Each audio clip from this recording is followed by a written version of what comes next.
Hi, this is Scott Garibay, and today I am going to be talking about character backstories. And this is a video response to a video of the DMG. He has a site called DMG. It's called thedmg.info. And this game master is so he did a guest spot on nerdarchy.com. And he did like a 10-minute video on why you do not need a long backstory, right? And boy, I will tell you right now, I think I disagreed with about every single word in this in his post. I think he's, so let's get into it, all right? So he said, hey, you're out there and you're a player and you write a 16-page backstory and then you hand it over to your game master. Well, ain't nobody got time to read all that. And, what the heck are you doing giving you don't need to be given, these poor game masters might get, a 5-page story from this guy and a 10-page story from this guy and a 15-page story from this guy. And now they got, 40 pages of content to read or whatever the number is. And game masters don't have time for that, right? And when you write a long, and these are all his words, and when you write a long, summarization of what he said, basically he said, when you write a very long story and you take options away from the game master, right? Because now your story's set and he can't just throw in, the bartender's your brother, or you're a long lost prince, or whatever it is, right? Now, okay, here's the issue. He's saying, hey, if you write a super long story, there's the practical problem of a game master having to read all the content you just wrote, and there's a practical problem of the story, right? Of the story options being taken away from the game master. Wow. Let's get into it. Okay, so one, really the first thing you need to think of as a game master is not being a game master or being a player, but being a human being. This isn't about story options. This is about being a human being and human decency. If you have a player who wrote a 15-page backstory and has turned that over to you, you need to understand as a human being what that is, right? That's this person saying, I was so excited by your invitation to play in this game that it produced a work of art from me. A 15-page piece of prose, perhaps the seed of a novel, right? I was so excited and so enthused by your invitation to let me play, by my seat at the table, that it made me go out and create this work of art, right? This story, this piece of prose, and I'm giving it to you. Good Lord. I mean, if you're thinking about story options, you don't understand that players are saying to you, hey, this is special to me. And, the time you're taking, it's a big old thank you to a game master if he's intelligent enough, or she, to understand that that's what it is. Just be a human being and understand that when somebody hands you a piece of art, you look at it, you read it, you give feedback, and you're kind in your feedback, right? You don't have to, you don't have to be say things that aren't true, but you can acknowledge the gift that a long backstory is. That's nuts, right? And I'll tell you right now, I read every backstory my players give to me, right? So to me, the advice he is giving is okay. First of all, the DMG is, okay. He is a smart guy. He is a good game master, right? He is really into crafting, right? And one of the things that he is an amazing artist when it comes to crafting, right? So I don't think he's saying this because he's stupid or ignorant. He's clearly not. He's intelligent, and I think he's probably a very good game master, right? But he's game mastering like it's 1986, right? Back in 1986, game masters were precious. They are few and far between.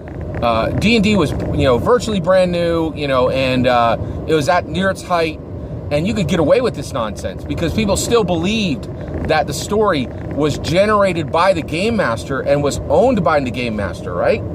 That's no longer true. Anybody who has been watching what's happening in the hobby, right, Anybody who understands modern game mastering understands that the story belongs to everyone at the table, and that the game master should be writing less and less for every game, right? And the reason why is so that they can squeeze in more content from the players. More content from the players.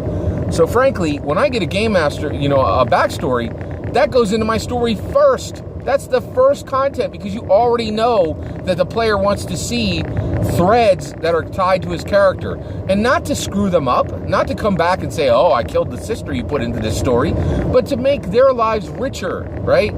To give them a reason to fight, right? You know, these are the reasons that you use these backstories, right? So, you know, I feel like it's not that he's foolish, it's that he's stuck in 1986, right? And this is 2016. So if you have a player out there, for goodness sake, if you're a game master and a player brings you a 15-page backstory or a 5-page backstory or writes a novel, you say thank you. Thank you for being engaged. Dungeons & Dragons 5th edition put in an entire game mechanic called the background, right? Which was dozens of pages and took a long time to build to make players be engaged and to understand their stories. If you have a player who understands that his character should have motivation, and that he wants to play more than a murder hobo, you should be thankful. You shouldn't be taking that story and putting it off to the side. That is outrageously, like, selfish. It is just selfish. You know, think about it. If you think I'm wrong, right? If you think a game master putting a backstory aside is not selfish, just do the math, right? If they gave you a 15-page backstory, some people could read a page a minute. Let's say you're super slow and it takes you 3 minutes to read each page. That's 45 minutes of your time, right? That player is going to give you 4 hours. 4 hours in a game block for how many sessions? And you don't have 45 minutes? 45 minutes to read the work, to actually review the piece of art that has been created created for you and for the group. That is the lowest form of game master player interaction I've ever heard, ever, right? And I really hope, I think DMG Info, he is a part of the tabletop role-playing game community. I have respect for him. He is a master in crafting for the hobby, but I truly hope he walks this back, right? Because this is very bad advice for game masters. If you're a game master out there, he has just equipped you to continue to ignore the backstories of your players. Very bad idea.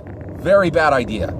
And if you are a player out there and you've written a 15-page backstory and you have to come across and listen to this guy's advice that you closed off game options for dungeon masters, which is ridiculous. You just handed 15 pages of game options. You've handed them the base of what should be their story, right? Because you're an engaged player. Please do not lose your engagement. Don't let this kind of a post tell you that what you've done is anything but be an awesome player. I wish that every player at my table handed me a 15-page backstory. And you know what? I'm blessed to have players who do. And when they give it to me, I read every word of it and I lace it into my stories like branches into a basket, like whatever you use to twine a basket. It's, I was mind boggled when I listened to that. I was just like, this is crazy, right?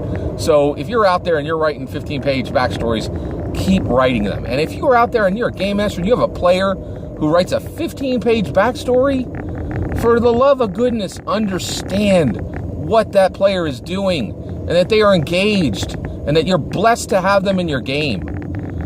That's all I can say on this. Thank you. Sorry for the tone. I really got riled up about this. Take care.